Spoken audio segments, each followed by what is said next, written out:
nech i ona rada. Hľa, ešte je veľmi mladá, kvítajú. Nech si ešte počkajú.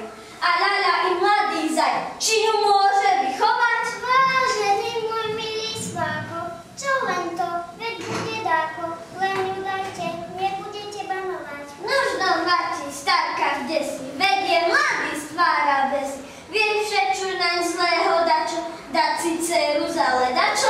Prídu po ňu ešte iný kvetu, inak šíber, ešte ako tento tu. Ale toto, kej Hani, človek je až nahnevaný, srdce sa mi zlosťou zažne, starky prevral. My sme vážne prišli pýtať vašu dievku a tu Hani na dolievku sa nám iba dostane. Padne žena, i ty synu, nájdeme ti krajšiu inú a vám dcera starou dievkou ostane. Ale nie tak, milí knochu, dočkajte, že ešte trochu. Čujte i vy našu mienku. Máte syna, ale čo? Iba také ledačo. Aj nejakú tichú mienku, nič nerobí, čo je živý, ani ženu neuživí.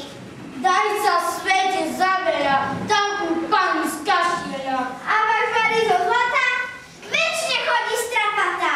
To náš chluban iba zmyslí. Suknica je večne visí, hlúpa, nevie predieť slova. A má oči ani sova. Ale má nohy ani sami. Nech sa stane, čo sa stane, našu dievku nedostane. Nech je škrba, nech je nech, a vám všetkým na posmech. Vás je veľa, on je sám, ja ho predsa rada mám. I kucha, to je múdra mladucha. Keď je už tak, muž veru, nedbám, nech sa poberú. I